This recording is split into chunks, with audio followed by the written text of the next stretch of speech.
get to meet all the different people all around the world is just kind of really cool, and also might drive you nuts because you're like, wow, we're all the same. Just wake up, everybody. Like, everybody's looking for the same thing. We all just think there's a different way to get there, but it's better when the crowd sings together. I never write a song that makes one side sing and the other not. I always want everybody to sing together at the same time, and that's what we're all here for. Hello and welcome to Country Roads. I am Ben Earl.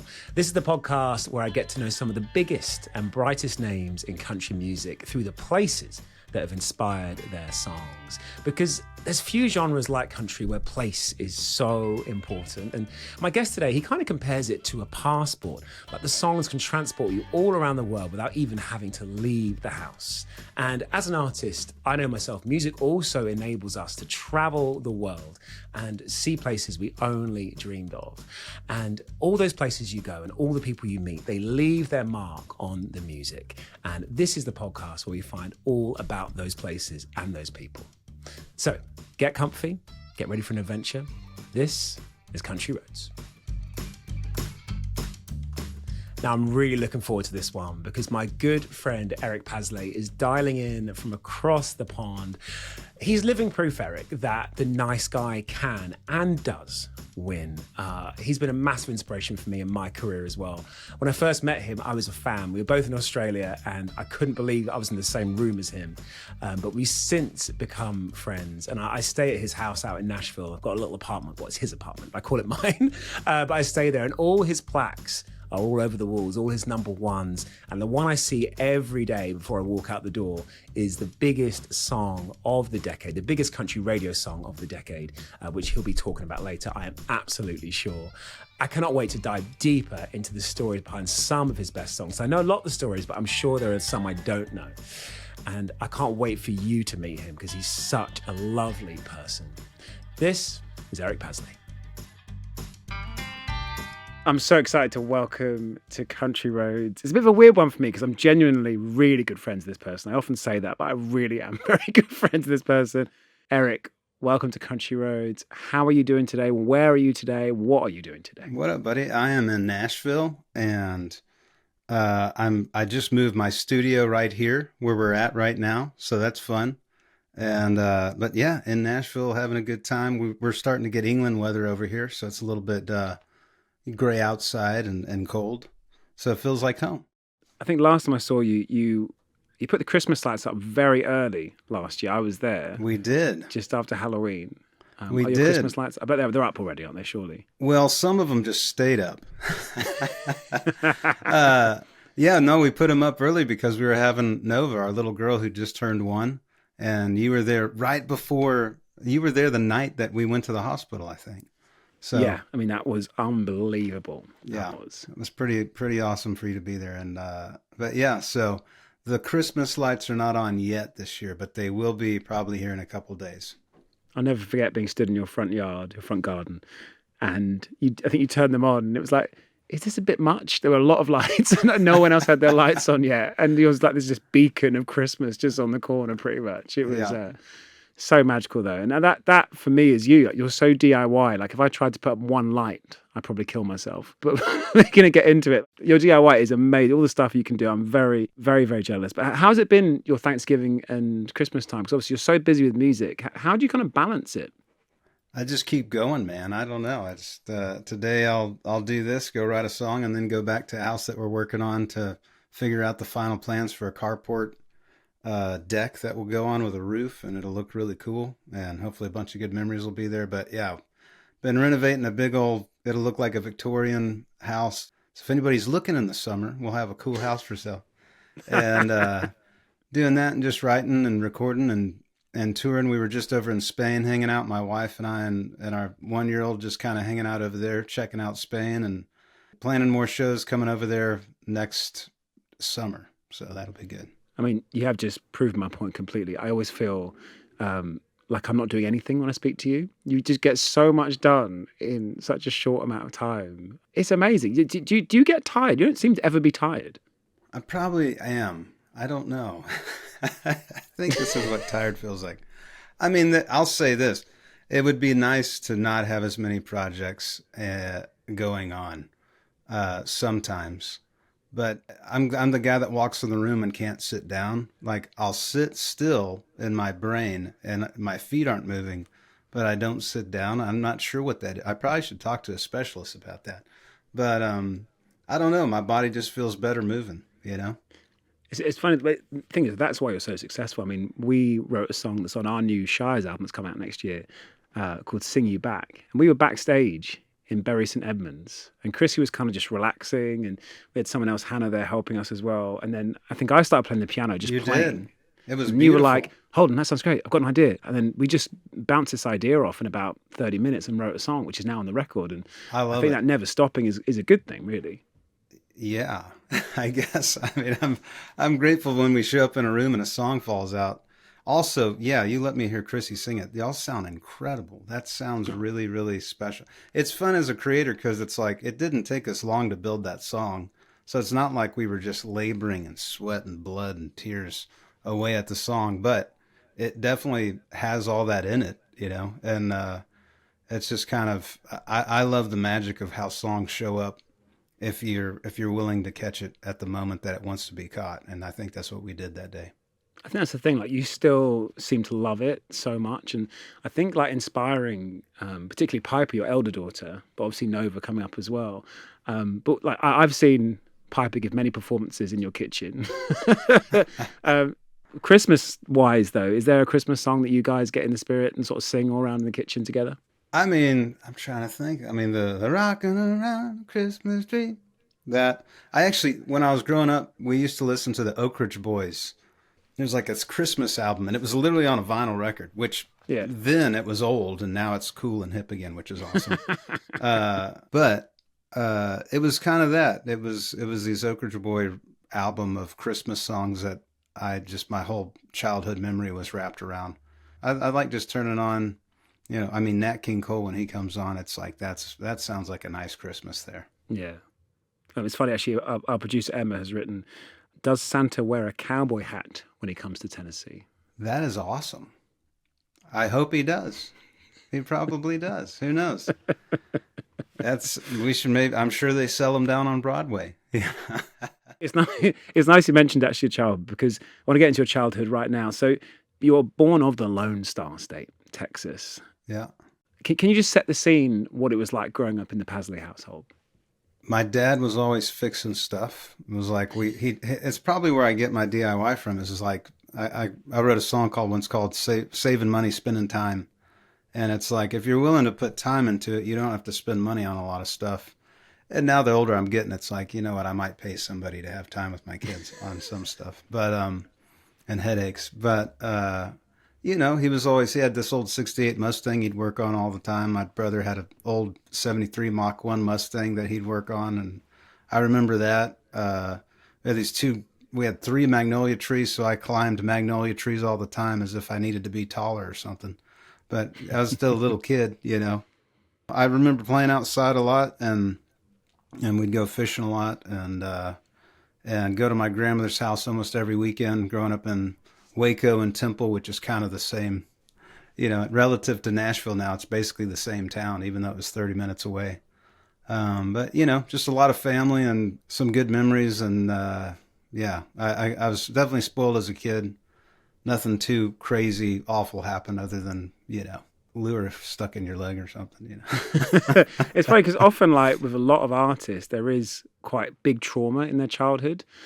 But, well, you say that, but when you were a kid, you got diagnosed with type 1 diabetes, Yeah. which must have been quite a big thing for you. How were you 10? Is that right? Or- Yeah, I was 10 years old. I mean, it's life, obviously life changing. I'm glad I was born now where I actually can live with it. If it was 100 years ago, I'd have just died, you know. So grateful that God stuck me on earth now, you know, with this disease.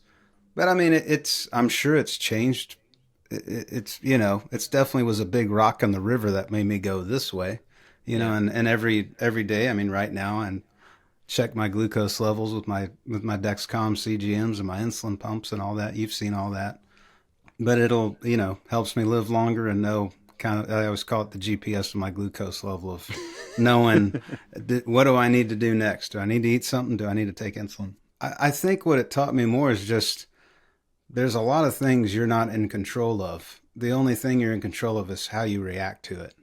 I think is how what that's taught me through life is nobody chooses where they're from. I have an accent, you have an accent. None of us chose that. You were born in, here, I was born there, whatever. We have our football teams, all that. And I have type 1 diabetes. I just did a podcast with a lady that has ALS, and that's heartbreaking. And she's had it for 21 years, that's a miracle. Wow. That's mind blowing. She didn't choose that. But you can choose to help people through whatever the cards you've been given, and I think probably as a type 1 diabetic definitely made me an outlier. So, I mean, us as singers, who gets on stage with a mic in front of their face every night? Only crazy people, especially in a world that's filming all the time. What if you say something that one person thinks you said differently? I mean, we can go down that rabbit hole all the way. I think there's certain moments in everyone's life. There'd be some tangents. Well, there's certain moments and cards in everyone's life that probably has steered them in a direction more than other events, Yeah, it's funny. Like I said, I feel that you're the type of person that probably would have done music either way, or something creative, definitely. You just have that brain. You think about things in a different way. But like you said, maybe it was that point. It makes you an outlier, or more aware that you're an outlier, having that sort of that badge, that stamp of I am type 1 diabetic. And I think the stuff you do now is amazing. The way you sort of raise awareness of it with the Dexcom especially, and you're amazed the way you manage it. Like I remember we were in Cardiff after our show, and I just saw your face. You're having a great time, and your face just went grey. I remember, and you were like, "I've got to get an orange juice. I've got to get an orange juice right now." And I didn't know you that well at the time. They're like, yeah, orange juice is great, man. Yeah, you literally necked like 3 orange juices, and like the colours started to come back. Yeah. But in terms of the music, sort of, I love this about you. Your granddad's band, Arnold Schiller and the Moonlight Serenaders. Can you tell the story of what that was like, sort of growing up with that influence? It's wild. He passed away when I was 2 years old, so I didn't grow up around him. And when he passed away, the band kind of stopped playing gigs. So I didn't grow up around the band, but I grew up around the memory of the band, right? The stories my grandmother and my mom and my dad and everyone in the family had. And it was really good times. Just go to the dance hall and they'll be playing, and go get you a Miller Lite and dance two-step with whoever you love and catch up on how slow the corn's growing. Who knows, if it rained or didn't. Who knows what they're even talking about.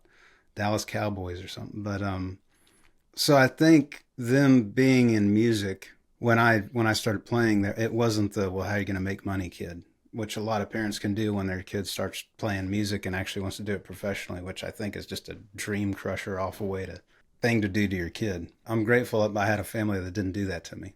Obviously it's like, well, how do we do this to where maybe you have a better chance? It's like move to Nashville, study music business, and hope someone forgets to say no enough, And, but growing up around it, it was just cool, seeing his old pedal steel guitar that he had made, converted this Gibson lap steel into a pedal steel, and talking to his brothers, when I did get to hang out with a few of them when I was older, kind of getting to hear memories from them and from my grandmother. It was just cool, it's definitely in my blood, and I'm sure they get a kick out of it every time I get to play the Opry. Yeah, well, I was going to say, you did an amazing thing at the Grand Ole Opry fairly recently with that pedal steel, wasn't it? Is that right? It was, yeah. It was my grandfather's birthday. I mean, obviously, heavenly birthday. He's not here. He'd been like 107 years old, I think.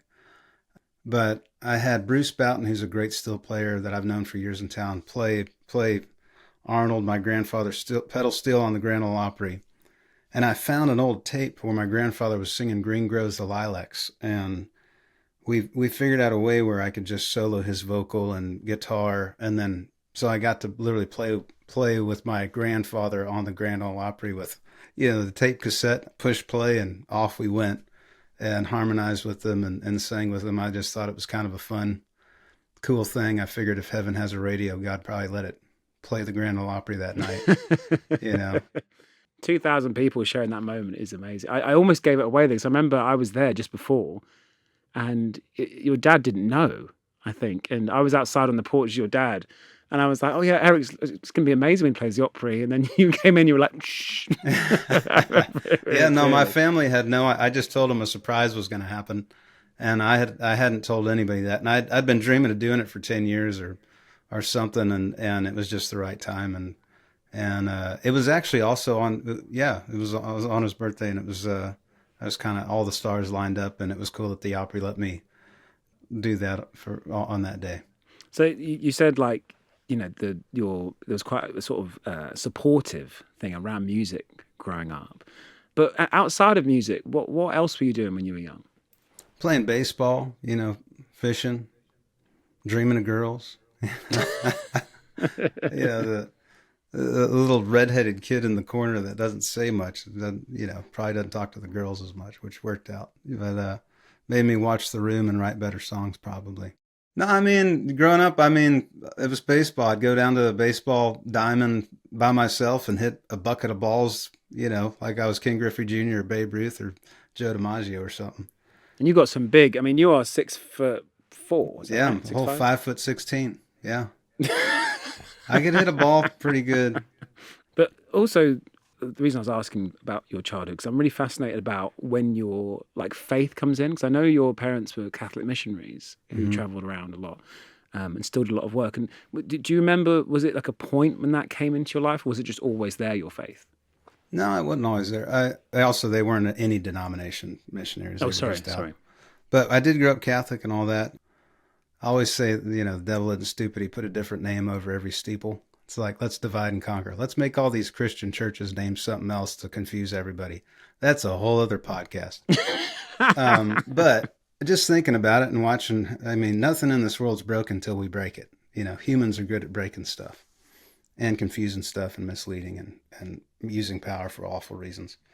But, my parents, my mom always kind of had faith of something going on. And there were certain moments in their lives where God really just said, I'm real. And and it was undeniable in their hearts, and in their faith and in their mind and in things around them happening that are kind of miraculously amazing. And, as a kid kind of being around that, they'd have Bible studies at the house. So I was like hearing grown-ups talk about real stuff and how the Bible could relate to your life and all that. And it was like, well, that's a very real people being unperfect, talking about themselves and how they're trying to, love people right and try to follow the teachings that Jesus taught us. And if you believe in it or not, that's a whole other thing. But ultimately, what Jesus taught us is, yeah, you should love the person in front of you. The thing is, like, I've heard a lot of people say that, but you're one of these people that just lives in. I won't go into things I've seen you do because I'm not. You're just too nice. But I've seen you do. I've seen you do things firsthand. Where I'm like, you live that, and I think also alongside that, like your song "Countryside of Heaven" from your debut album. I mean, you paint some of the pictures you paint in that song. Like, if someone else sang that song, I wouldn't believe it. But it's such a believable song when you talk about it, because I still feel like you just believe in this magic and this kind of real living faith. And I mean, that song particularly, can you just talk about, where that came from? Because I feel like it kind of marries your Texan side with the country stuff and then your faith in this perfect way together. Yeah. Well, thanks for saying that, man. I wrote it with Dylan Altman and Shane McAnally. And, we were just thinking like, if there is a countryside of heaven, if they're up in heaven, if there's this thing and that thing of all the beautiful places of this world, which I'm sure it's even cooler than that, but the small mind of that we get to be creative with down here. Just, thinking, what if there is a midway fair of St. Peter's County Fair? That's like that'd be interesting. What if there's a fair up in heaven? Do you always pop the balloon with the dart? Do you always win? Who knows? You probably don't, because you don't need stuff. But that's a whole. Here I am tangenting again. But it just fell out right, and the cool thing was Little Big Town sang with me on the album, and they were one of the first bands to take me out on the road, so it was cool to have them on it. 2020 on the Past, I would have totally made that a single back in the day if I had more guts to speak up when we were picking singles, But Yeah, I mean, I think it's a beautiful song. Same like "Deep as It Is Wide" on that album, and "Less Than Whole." I'm grateful that in country music, I think it's okay to talk about your faith. It's not so much of a taboo sometimes, which I'm No, not I sure remember why. it so clearly when you released that album because I hadn't met you yet.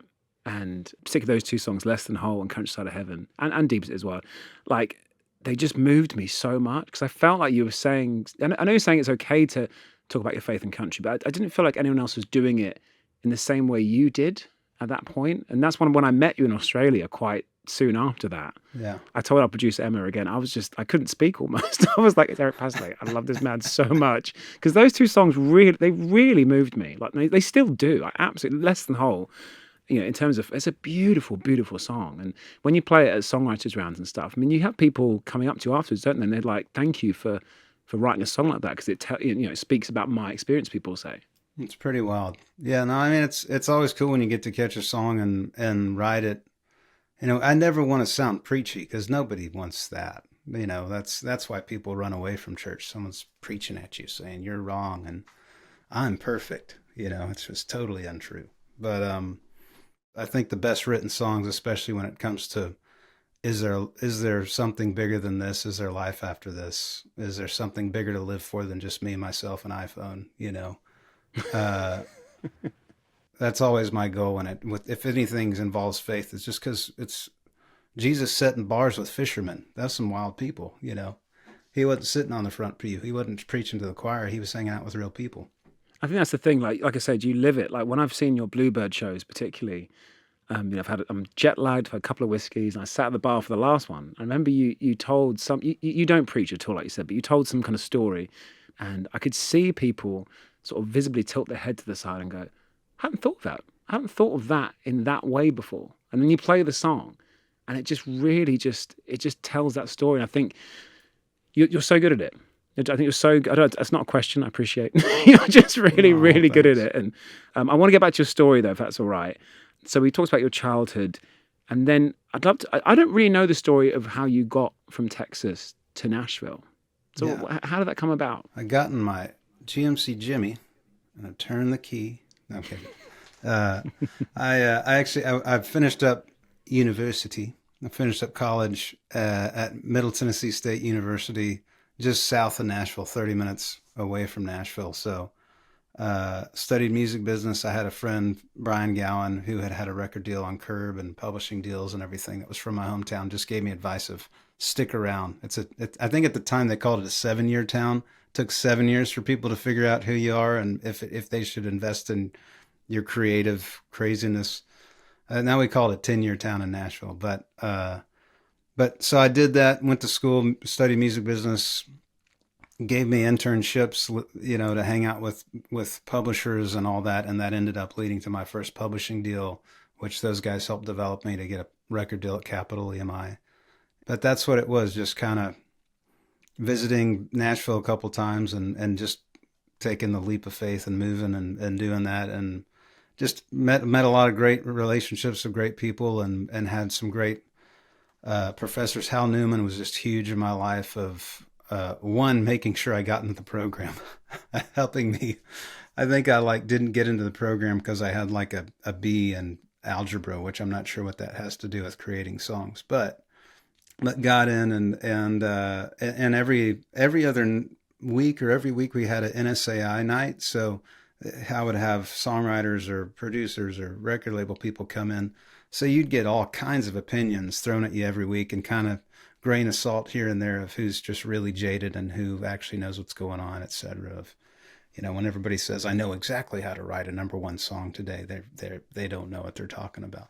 You never know. You just have to write a great song and hope the stars line up. But yeah, moved to Nashville to study the music business and hopefully get to stick around, and it worked out.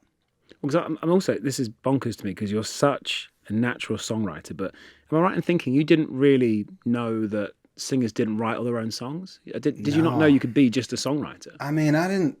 It just didn't really. I think all the artists that I listened to wrote their own stuff. It was like Rich Mullins, Dave Matthews, U2, Johnny Cash, Willie Nelson. They wrote all their stuff. And maybe I was just always drawn to those artists for some reason. I just believe their hearts more. I don't know. But I mean, Elvis could sing the heck out of a song. He didn't write, George Strait, dear God, he's so good at picking the right song at the right time. And he doesn't really write. He's written a little bit.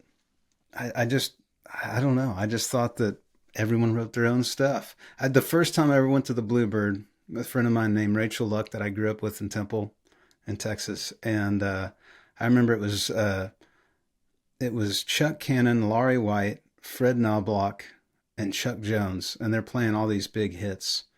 And I lean over to Rachel. I was like, "Man, these people sing these songs really well." And she was like, "It's because they wrote them." And it was just like, like I just didn't know what the Bluebird Cafe was. And Yeah. I mean, there wasn't as much YouTube or internet to really tell you all the AI details of what something is before you walk into it. And that was just mind blowing and cool to see that these songwriters were great performers too. It's like, well, they are performers, they just happen to write a bunch of hit songs for other people as well. So when did you write your first song? Because obviously you're an amazing singer as a kid, but when did the songwriting kind of come in? I was 15.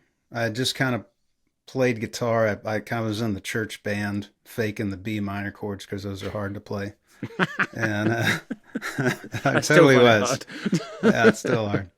But I'd written a poem for a girl and I didn't have the guts to give it to her. I had it in my brother's car. I was going to give her this, poem that I'd painted. Anyway, it was like artistically cool and everything.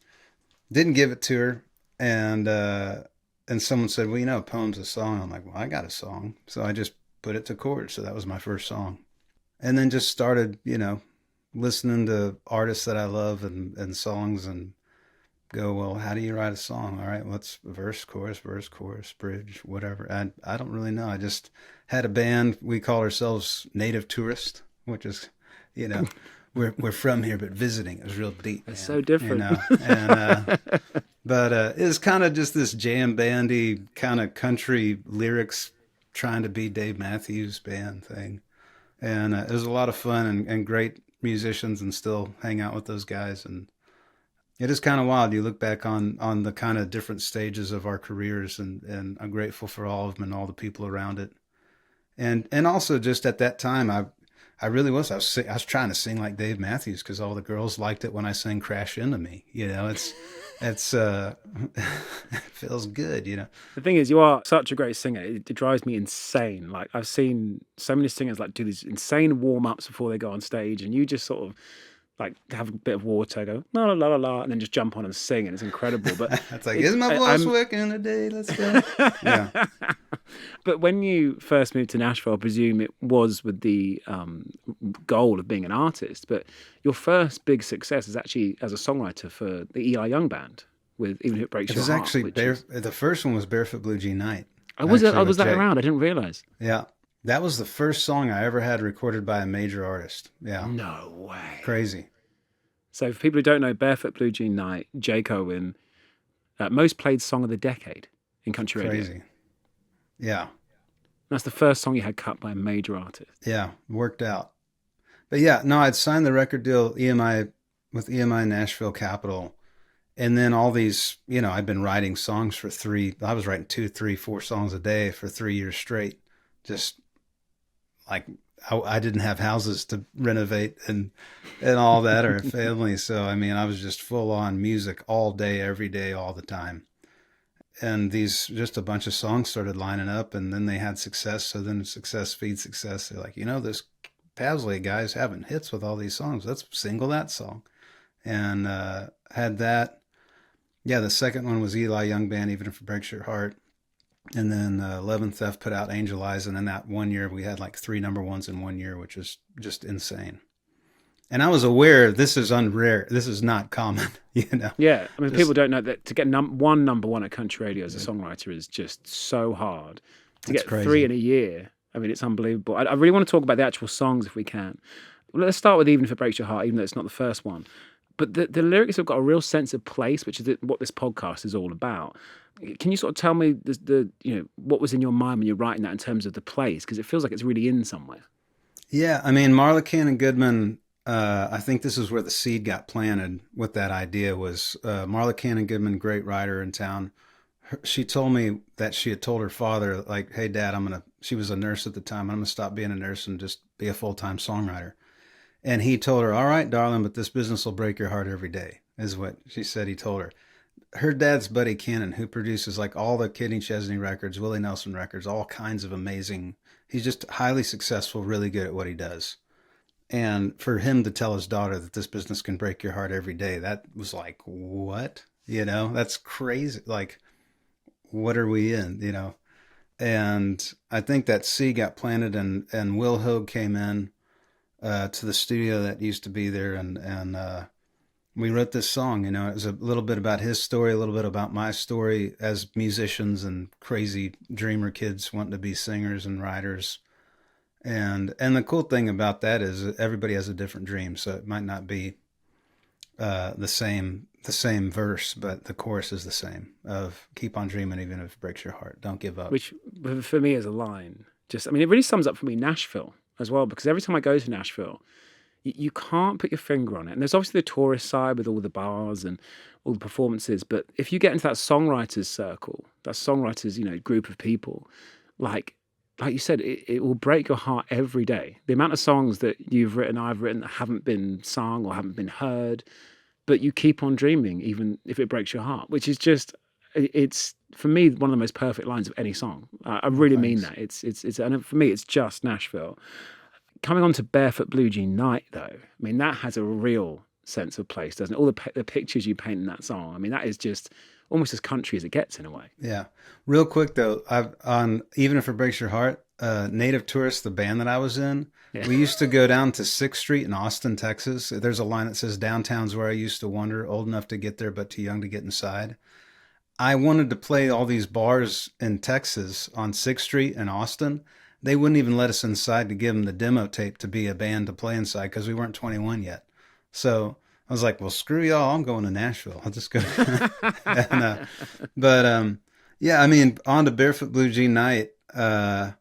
Well, the story that we walked into, and even at live shows, I start by playing a song by this band because Dylan Altman walked in to tell me and Terry Sawchuk like his favorite concert. We were just talking just life, and you know, man, my favorite concert was back in 1988 in the Joshua Tree tour. And I'm like, you were old enough to see that, you know, probably a teenager getting to see U2 play the Joshua Tree tour in JFK Stadium. And he said he turned around, there were lighters in the dark in the middle of this rock show.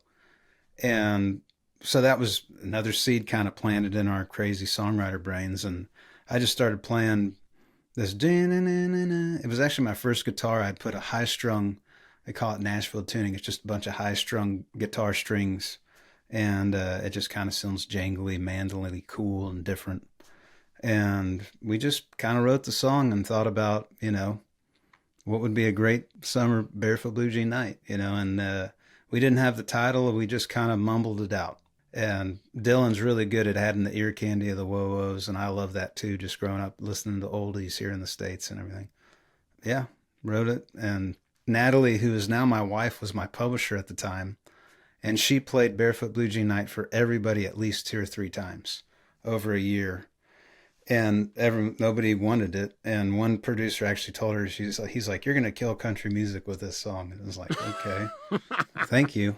And the last meeting that Natalie and Billy, who we worked with, agreed that she could play it at was Renee Bell at Sony Records. And she took it for Jake. And he ended up cutting it. And there you go. And that song made his career, didn't it? That really is his biggest song. That's I mean, song of the decade, I think, would make anyone's career. I'd like to have that one as a singer, you know. But it was time for Jake. I think he had 3 number 2s on the thing, which the hard thing in Nashville is they don't throw you a party for number 2. You don't get in the magazine cover for that, you know. It's like, oh, cool, good job. You were so close. It's so American. I love it. It's the most you American. You want to buy me a like, beer? Yeah. It's like, number 1, they buy you a beer. And number 2, you buy them a beer, you know. But so it was just time. I looked out as a songwriter that it was, Jake had been out building his brand and building his name. And it was just time for him to have that song. And it worked out. It's fun because he was on the tour that I did recently with Darius Rucker. Yeah. And he played that song every night. I think I sent you a couple of videos of it. Yeah. But it was just amazing. Like seeing like 2 or 10,000 people sing that.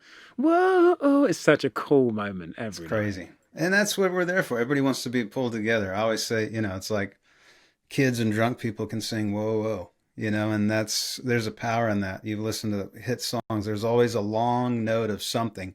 Half the people probably don't even know the words they're saying, so we just put whoa whoa whoa, instead of I still haven't found what I'm looking for, those long notes.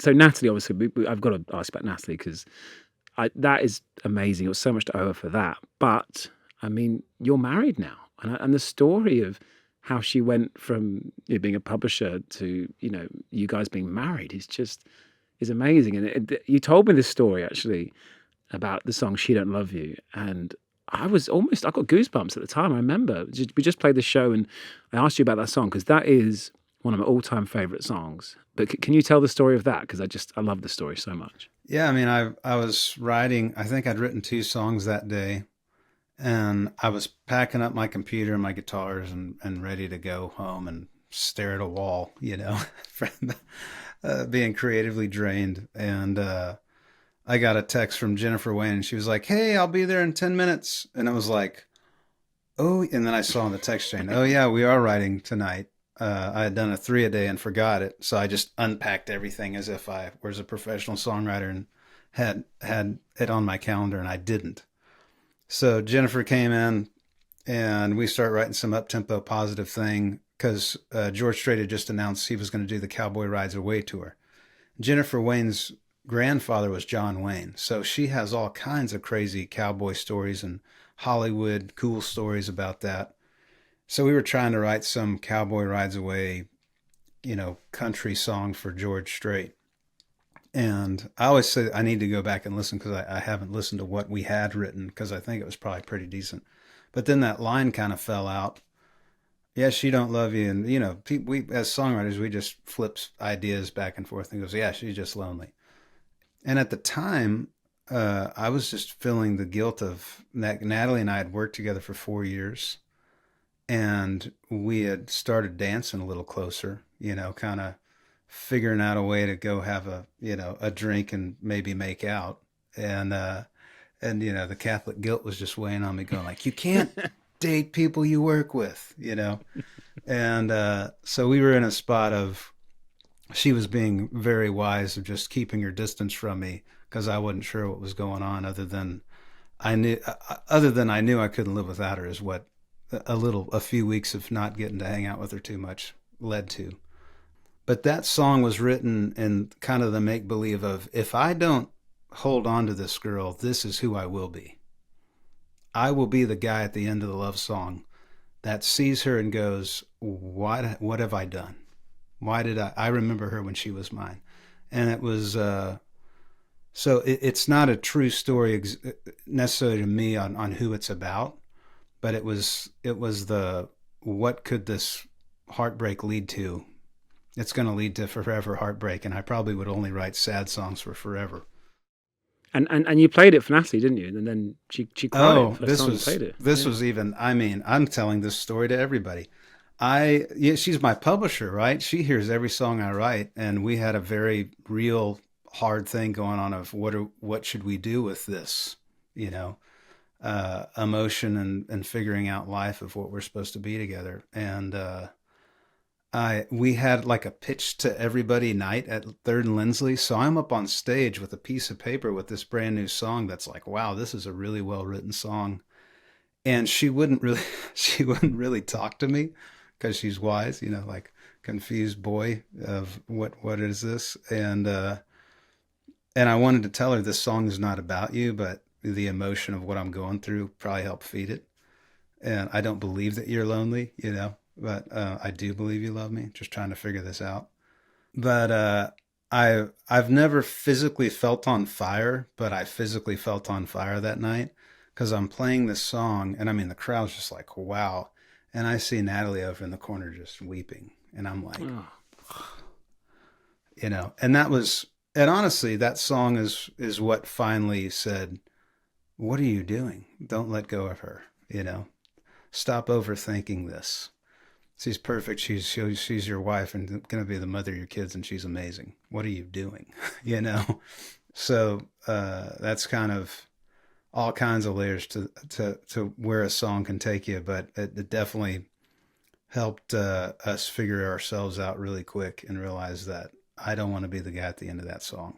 It's amazing that sliding doors moment, like because you think about everything you have now. You got two beautiful girls. You've got amazing family life. Who knows if you hadn't played that song that night? You don't know. You don't know. And it was definitely, I'd rather not feel what I felt, but I did. And I'd rather not go through the heartbreak of it, of just trying to figure it out. And the honest truth is I'm a dreamer songwriter kid. I didn't really date a lot of people, so I wasn't sure what to do in the dating world of all this, of what does this emotion mean? What does that mean? And how does forever look? But yeah, that's kind of not very unrock star of me. I was the singer that had wise performers before me say, don't allow girls on the bus. I've been through enough divorces, kid. Don't let them on the bus. And, so I just kind of stayed away from dating girls for a good while, and it all lined up perfect, and it's all good, I think that's what you said it so perfectly. You are such a dreamer, and part of that for me as well, like, is your farm. Like, that is like living the dream. Like, I know you've built it up and you've worked so hard on it, but I went out for the first time about a year and a half ago, I think, and what you've created there for you and your family, and what you and Natalie have created is just, it's unbelievable. I mean, can you paint a picture of what the farm is like? Because I find it hard to describe to people the space, how active you are on the farm as well. You got the horses, you got the creek. I mean, what do you feel when you're there? I mean, I'm usually working, but which I love doing. I mean, we found this piece of land nine years ago, and we were looking at the land. It was just amazing rolling hills. There's like woods in the middle. There's woods on the side with a spring-fed pond in the middle of it that has an overflow into like a waterfall area. I'm not to interrupt you, but when you say pond, because in the UK, pond means a tiny. Your pond is like a bigger lake pond. It's a big pool of water that fish can live in. It's like an acre, isn't it? It's probably like an acre. Yeah, half. It's massive. Yeah. It's half. It's half a hectare. So I mean, just beautiful, this natural world of, wow, this is like amazing. It just was amazing when we found it and figured out a way to get it. And there's a creek in the back that you can just walk on because it's not really deep, just all bedrock, and deer running around, turkey running around, all kinds of hawks and cool birds and stuff. And when Piper was 1, she was eating so much, my little girl was eating so much organic fruit, and I'm buying these organic apples and pears. I'm like, why am I buying organic fruit when I can grow it? So it started with a thing called Sticks and Dirt during COVID that Natalie called, where I was trying to propagate apple trees from clippings off of a tree. So that led to me learning other things of apple trees are actually grafted, so it means it's a clone. So you stick it on a really strong root, stick the sweet fruit on top, and now you have another Macintosh apple or whatever apple or pear you want. There's a whole other episode of Welcome to Eric's grafting hour, and I know that means something else in the UK, but anyway, so that led to planting a bunch of apples and pears and peaches and plums. So we've got a whole bunch of fruit trees that are finally making fruit. And then also getting to, be spoiled playing vineyards here around the world of how music and winemakers kind of pair up interestingly. Like, do you really need another wine? No. Do you really need another singer? No. But apparently we do. It's kind of amazing. I've tasted your wine. I think the world needs it. It's pretty good. And so, yeah, we've got grapes growing. I make wine out of it now, and it's just another fun thing to do. And doing that, and then we got the horses here a couple of years ago. So Natalie grew up training Pasofino horses, this really pretty gaited horse that sounds real cool when they run, and it's just kind of a cool phase of life that we're getting to live in, and grateful that we get to take care of the dirt. An old farmer on the road told me once, he said, you never really own a piece of land. God just lets you take care of it for a while. And I always just kind of view it as that. It's like, take care of it well and make sure what you're putting in the dirt is okay for the kids in the future. and realized that a dandelion is actually a really not a weed. Yeah. It feeds the bees, and actually you can eat it too. But anyway, You are living that. I mean, when I've been out there, I was completely sold. And I'll say about Natalie as well. She's such a badass. I mean, she's I was pretty there, and cool. you guys were like, "Do you want to ride a horse?" And I was like, I've only ridden when I was like 7. I'm a Yeah, bit scared, guys. And she was amazing. I think at the time she was like, yeah, literally 9 months pregnant, about to drop. She was, because she's quite small as a person. She's, this big yeah, baby in her tummy. And then she's like, come on, you can do it. And she's like mucking out the horse, teach me how to get right behind the horse. And I was like, yeah. she's just amazing. And You then did I got up on great. the horse. Oh, thank you. That was one of my favorite memories of the last few years. Like riding with you down from the farm to the creek. I was on Trigger, wasn't I? No, You're on Ranger. Yeah, Ranger. That you're was on it. Ranger. Oh, it was just, I felt like a proper cowboy. It was like, this is what I've You been missing were. in my life. That's good. I mean, it's great, and definitely grateful we get to do that. I need to write them more. I'm always doing other projects and stuff, but I did ride Trigger the other day, and it's an amazing thing to just sit and not have a phone, not have a call, not have anything else other than you and the horse are one, and they know if you are too. It's like dogs don't like me. It's like, well, probably because you don't like dogs and they know it. Horses don't like me. Well, because they know you don't like, they can tell you're afraid and they're wondering why you're afraid. Like they really have a sense of what's going on, and, so it's kind of, so I'm someone that's like, dogs don't like him or horses don't like him. Maybe you should look in the mirror and see if, no, I'm kidding. A whole other podcast of don't judge people, Eric. But, it really is amazing just how horses can sense people, and they really are amazing animals, and therapy animals by far, of just helping people figure themselves out without even saying anything. Yeah. I'm going to phrase this question as carefully as I can, because I'm not trying to get you in trouble at all, or trying to trick you or make you say the Ooh, wrong let's thing. I get really in am trouble. Let's do it. not. No, just like, how do you feel about where country is sometimes when you talk, particularly about the farm, like your upbringing, about your DIY, like I've seen it firsthand. Like you are so country, and do you feel sometimes like people are playing country? And I don't want to get in trouble, so don't, if you don't want to Yeah. answer it, you don't have to answer No, it. I But mean, I you know, speak the truth. I mean, opinions are opinion. I try to grow from the roots of love and truth and happiness. I can get jaded and dark as well, but I mean, in meet and greet lines, people will be like, well, this isn't country music, and I always ask them like, well, what's country music? And they'll say Hank Jr. I'm just like, well, Hank Jr. wasn't country, his daddy was.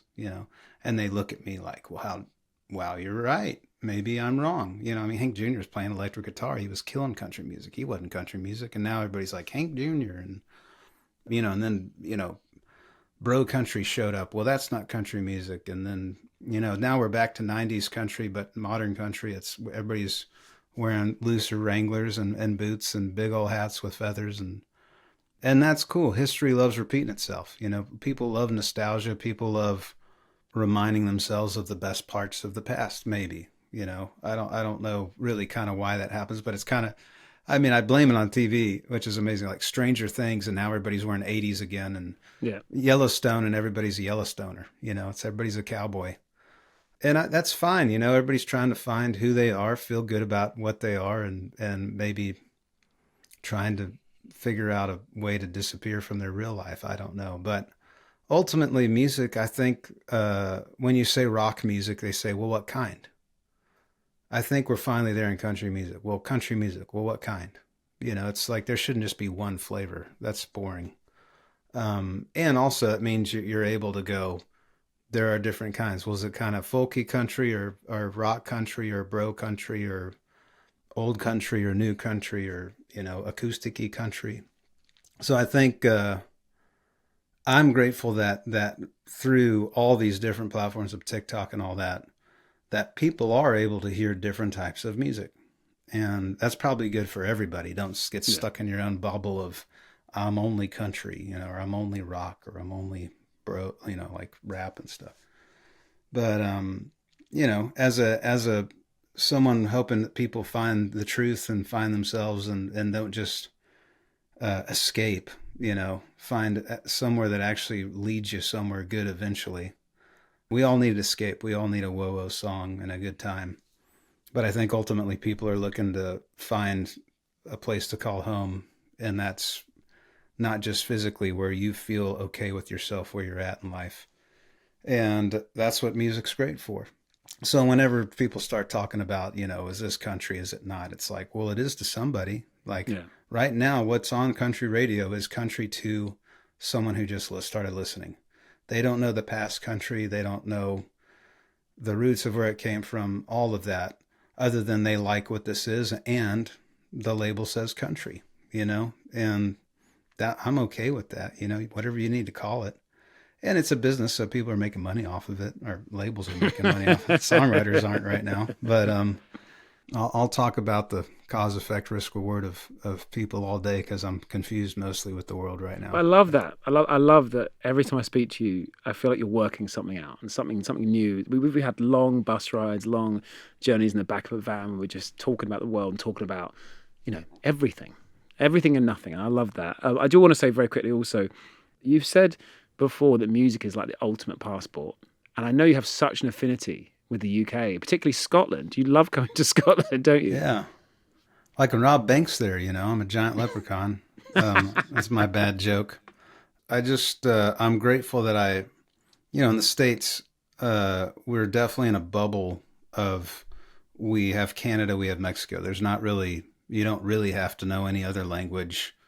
We probably all should know Spanish. So it's just cool to see you go to the UK, you go to Germany and Netherlands and Amsterdam, to see other people that don't look, talk, pray, vote like you, I think is a good place to live, is to make sure you get out of that bubble of everything I think is right and everybody else that doesn't think it's wrong, and getting to walk down cobble streets alone that a lot of people have walked down. Those cobblestones are smooth for a reason. There's a lot of shuffling feet through time of souls before us and souls to come that have walked through streets, and they were the rock stars of their time.